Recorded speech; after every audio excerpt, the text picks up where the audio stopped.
नमस्कार। आकाशवाणी से समाचार संध्या के साथ मैं विशाल शर्मा।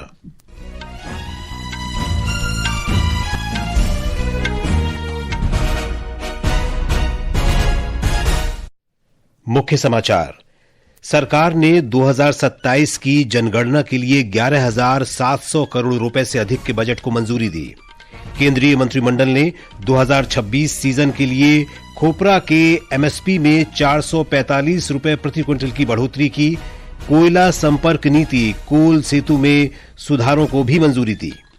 सिक्किम विधानसभा ने 12 समुदायों को अनुसूचित जनजाति का दर्जा दिया। वायु गुणवत्ता प्रबंधन आयोग ने दिल्ली एनसीआर में वाहन प्रदूषण से निपटने की रणनीति तैयार करने के लिए आईआईटी मद्रास के प्रोफेसर की अध्यक्षता में विशेषज्ञ समिति गठित की। अंडर 19 एशिया कप क्रिकेट में भारत ने पहले मैच में संयुक्त अरब अमीरात को 234 रन से हराया और भारत स्क्वाश विश्व कप में दक्षिण अफ्रीका को हराकर सेमीफाइनल में पहुंचा। अब समाचार विस्तार से। केंद्रीय मंत्रिमंडल ने जनगणना 2027 के लिए 11,718 करोड़ रुपए के बजट को मंजूरी दी है। सूचना और प्रसारण मंत्री अश्विनी वैष्णव ने आज नई दिल्ली में संवाददाताओं से कहा कि जनगणना 2027 2 चरणों में कराई जाएगी। सेंसस 2 फेजेस में होगा। फेज 1 में फोकस रहेगा हाउस होल्ड्स के अंदर क्या एमिनिटीज हैं, हाउसिंग कंडीशन कैसी है, कच्चा घर है, पक्का घर है, घर में कितने रूम्स हैं, किस तरह से घर में कोई व्हीकल है, घर में इलेक्ट्रिसिटी कनेक्शन कैसा है। That will be the base for phase 2, जिसमें बहुत इंपॉर्टेंट है demographic, socio cultural and economic parameters का इन्यूमरेशन किया जाएगा पूरी जनसंख्या का। ये फरवरी 2027 के हिसाब से किया जाएगा, भारत के कानूनों के हिसाब से। श्री अश्विनी वैष्णव ने कहा कि मंत्रिमंडल की आर्थिक समिति ने कोयला लिंकेज नीति कोल सेतु में सुधारों को मंजूरी दे दी है। उन्होंने कहा कि भारत कोयला क्षेत्र में आत्मनिर्भरता की ओर बढ़ रहा है। 2016 में कोल सेतु के माध्यम से जो नॉन पावर सेक्टर्स हैं उसको एक बहुत ही ट्रांसपेरेंट मेथड से ऑक्शन करने की व्यवस्था लाई गई थी। अब उसमें एक सेकंड बड़ा रिफॉर्म किया गया आज। अब इसमें irrespective of the end use any user can participate in the coal Setu window. अब कोल के एक्सपोर्ट को भी प्रमोट किया जा रहा है। इससे बहुत बड़ी फ्लेक्सिबिलिटी आएगी इंडस्ट्री में। श्री वैष्णव ने बताया कि आर्थिक मामलों की मंत्रिमंडलीय समिति ने 2026 सीजन के लिए कोपरा के न्यूनतम समर्थन मूल्य का भी अनुमोदन कर दिया है। आज कोपरा के लिए एमएसपी का अप्रूवल हुआ है। मिलिंग कोपरा का 12,027 पर क्विंटल रखा गया है and for ball copra the price which is approved is 12,500 rupees per quintal. Shri Vaishnaw ने कहा कि न्यूनतम समर्थन मूल्य में वृद्धि से नारियल उगाने वालों को न केवल बेहतर मूल्य मिलेगा बल्कि किसानों को कोपरा उत्पादन के लिए भी प्रोत्साहन मिलेगा। सिक्किम विधानसभा ने राज्य के 12 समुदायों को अनुसूचित जनजाति दर्जा देने का प्रस्ताव आज सर्वसम्मति से पारित कर दिया। सदन ने राज्य सरकार की गठित उच्च स्तरीय समिति की हाल में सौंपी गई विस्तृत रिपोर्ट में शामिल सिफारिशों का अनुमोदन किया। इस फैसले से इन 12 समुदायों के लोगों के लिए अनुसूचित जनजाति के निर्धारित लाभ और अधिकार सुनिश्चित करने में मदद मिलेगी। लोकसभा में वर्ष 2025-26 के लिए अनुपूरक मांग पहले हिस्से और विनियोग विधेयक 2025 पर चर्चा हुई। वित्त मंत्री निर्मला सीतारामन ने विधेयक पेश किया। इसके द्वारा वित्तीय वर्ष 2025-26 में सेवाओं के लिए भारत की समेकित निधि से अतिरिक्त व्यय के लिए भुगतान और विनियोजन अधिकृत किया जाएगा। नागर विमानन मंत्री के राममोहन नायडू ने कहा है कि सरकार देश में ही विमान विनिर्माण शुरू करने जा रही है। श्री नायडू ने कहा कि हिंदुस्तान एयरोनॉटिक्स लिमिटेड रूसी विमान कंपनी सुखोई के साथ संबंधित प्रौद्योगिकी हासिल करने का प्रयास कर रही है। आज लोकसभा में विमान किराया विनियमन संबंधी प्रस्ताव के जवाब में नागर विमानन मंत्री ने कहा कि विमानों की उपलब्धता सुनिश्चित करना एक महत्वपूर्ण मुद्दा है। श्री नायडू ने कहा कि केंद्र सरकार के पास असाधारण परिस्थितियों में विमान किराए पर सीमा लागू करने का अधिकार है ताकि यात्रियों को अप्रत्याशित किराए का सामना न करना पड़े।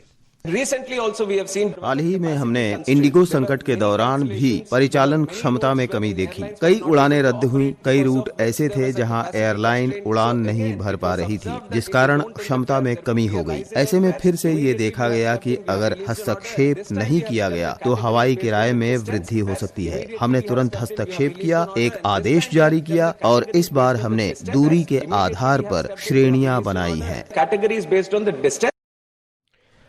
भारतीय जनता पार्टी के सांसद अनुराग सिंह ठाकुर ने तिरुपरानकुंद्रम पहाड़ी पर स्थित सुब्रमण्यम स्वामी मंदिर में हिंदुओं को दिया जलाने की अनुमति नहीं देने के लिए तमिलनाडु सरकार की आलोचना की है। लोकसभा में शून्यकाल के दौरान ये मामला उठाते हुए श्री ठाकुर ने आरोप लगाया कि स्टालिन सरकार ने जानबूझकर न्यायमूर्ति जीआर स्वामीनाथन के आदेश की अवहेलना की।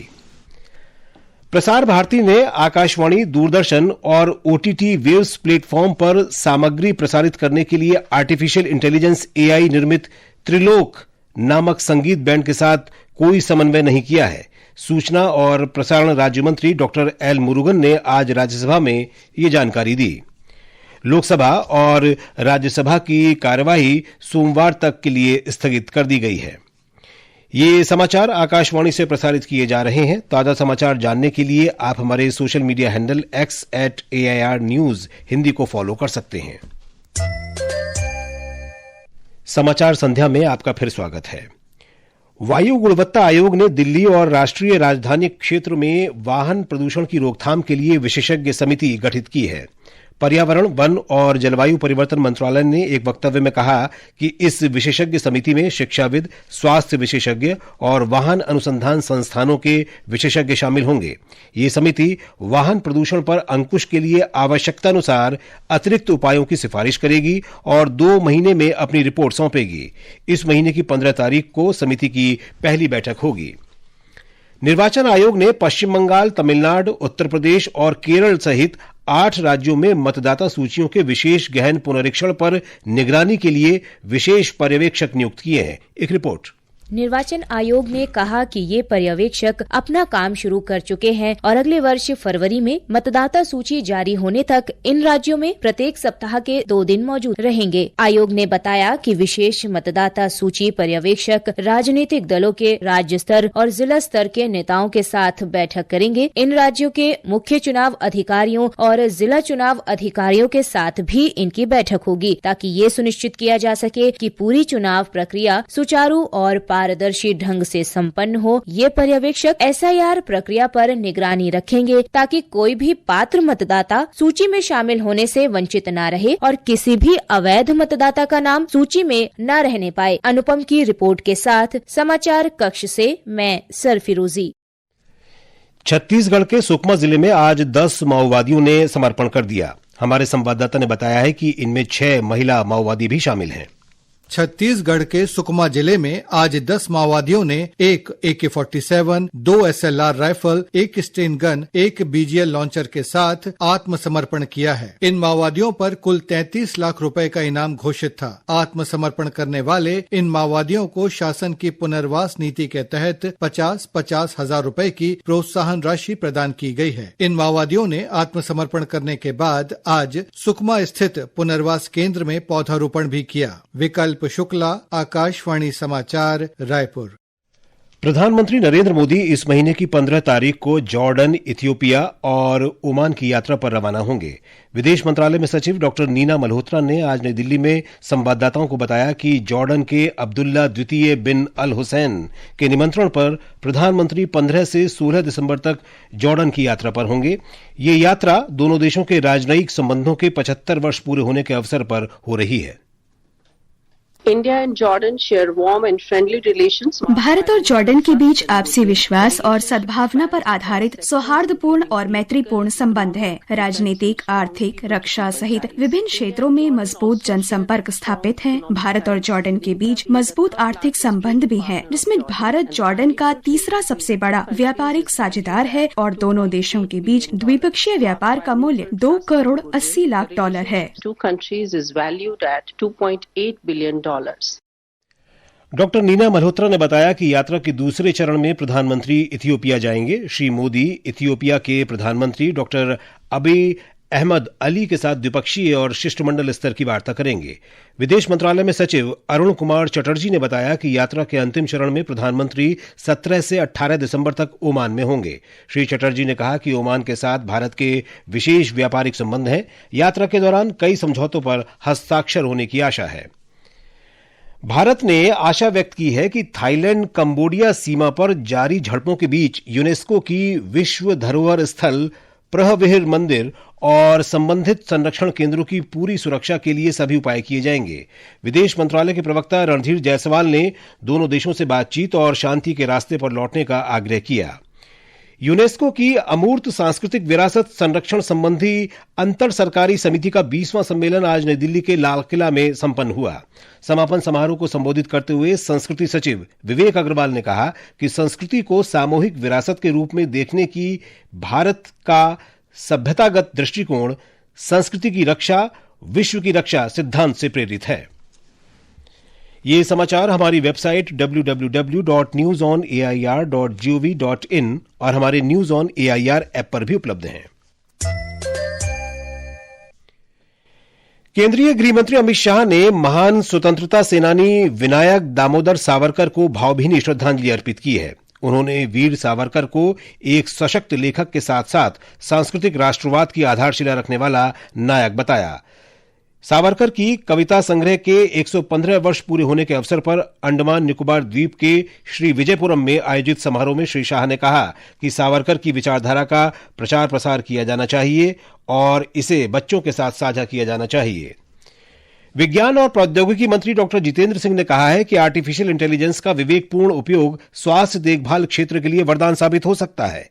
आज नई दिल्ली में भारतीय उद्योग परिसंघ औषध और जीवन विज्ञान सम्मेलन को संबोधित करते हुए उन्होंने कहा कि एहतियाती स्वास्थ्य देखभाल सेवाओं के निर्यात से एक प्रमुख स्वास्थ्य सेवा प्रोवाइडर के रूप में भारत की स्थिति मजबूत हुई है।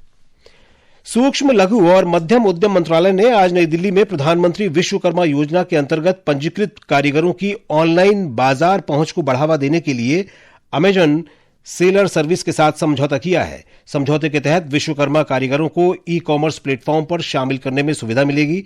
वहीं मंत्रालय आवश्यक अनुमोदन, पंजीकरण और मंजूरी प्राप्त करने में सहयोग करेगा।